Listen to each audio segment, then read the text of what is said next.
الصلاة خير من النوم.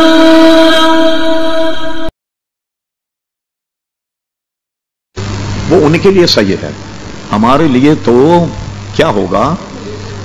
ایک یوں کہنا چاہیے کہ اس کی اصل آواز ہونا چاہیے، اس کی اصل آواز نہیں. مثلا ایک ویڈیو بنا لی، اب اس کے بعد وہ دعا کر رہے ہیں، تو وہ دعا جو ہے وہ تو اس وقت ہو گئی. جو ویڈیو پہ دعا آ رہی وہ تو اس کی ریکارڈنگ ہے، جو اس کی اصل آواز نہیں. اس سے بہتر تو آپ کی دعا ہے کہ آپ دعا فرمایا. ٹھیک، اب ایک قول ہے کہ براہ راست اگر کوئی دعا آ رہی ہو چلیے کوئی حرج نہیں، ٹھیک ہے. لیکن عموماً یہ ہوتا ہے کہ سارا پروگرام ریکارڈ کرنے کے بعد پھر نشر کیا جاتا، وہ دعا تو اس وقت کی تھی وہ ختم ہو گئی. اب جو دعا کر رہا ہے وہ مکلف نہیں، اس لیے وہ اگر ریکارڈنگ والی تلاوت اگر آپ سنیں تو اس میں اگر سجدہ تلاوت آئے اس پہ سجدہ تلاوت نہیں. اور یہ بتا دوں، شاید آپ کی سمجھ میں نہیں آئے یہ بات، امریکہ میں میرے کہنے سے بڑا اختلاف ہوا، بڑے بڑے مفتیان کرام میرے پیچھے لگ گئے، یہ کیا فتویٰ دے دیا آپ.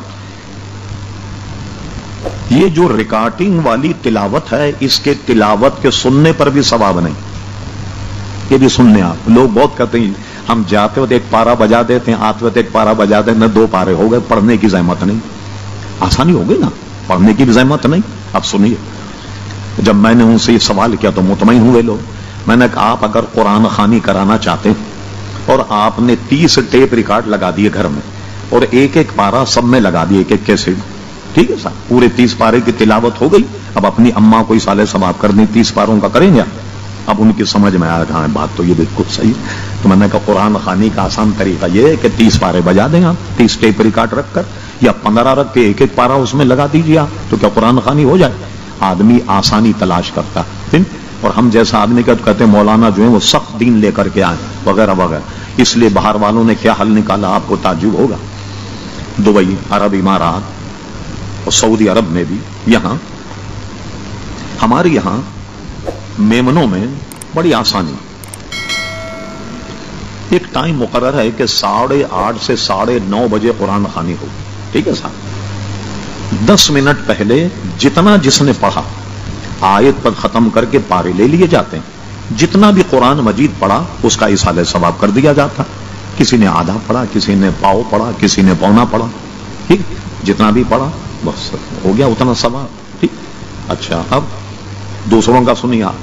آپ کو سن کے تعجب ہوگا، ایسے مجمع بیٹھا ہوا گول قرآن خوانی کا، ادھر اس نے پارا دیا، دوسرے کو پارا دیا، تیسرے کو پارا دیا، سارے دینے کے بعد میں چکر لگا کر اب وصول کرنا شروع کر دیتا ہے. کتنی آیتیں پڑے گی؟ 2 4 آیتیں، یعنی تقسیم کرنے کے بعد جہاں نمبر پورا ہوا پھر وہاں سے 1 سے شروع کر کے سارے پارے وصول کر دیے. تو کسی نے 4 آیتیں پڑھی ہوں، کسی نے 5 آیتیں پڑھی ہوں، بس جی چلیے قرآن خوانی ہو گئی صاحب. ٹھیک ہے نا. اور موجودہ زمانے میں تو وہابیوں نے یہ بھی فتویٰ نکالا کہ مرنے کے بعد قرآن خوانی جائز نہیں، اس کی بھی چھٹی کر دی. یہ قرآن خوانی ان کے نزدیک جائز نہیں. تو یہ ہے بھائی، تو آپ کہتے ہیں نا جو دعا وہ کی جاتی ہے، تو بس جس محفل میں وہ کرتے ہیں ان کی دعا ہو رہی ہے. ٹھیک، ہمارے یہاں تو پہلے ریکارڈ کر کے سنایا جاتا. آپ اچھا پھر ان کو دیکھیں گے آپ تو تعجب کریں گے. آپ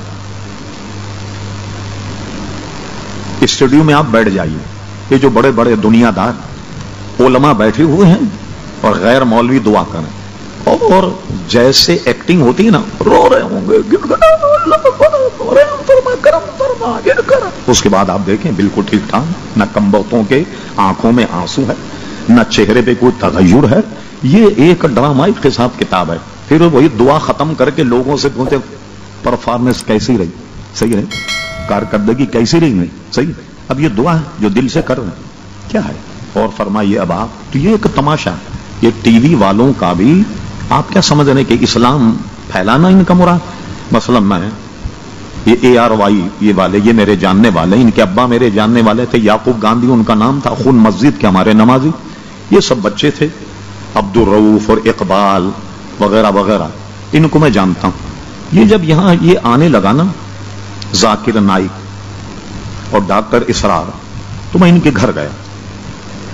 یہ جناح صاحب کے مزار کے قریب ان کا گھر ہے. میں نے ان کو سمجھایا آپ اگر دین کی خدمت کر رہے ہیں ان کو ہٹائیے تو بے دین ہے، اپنا دین پھیلا رہے ہیں.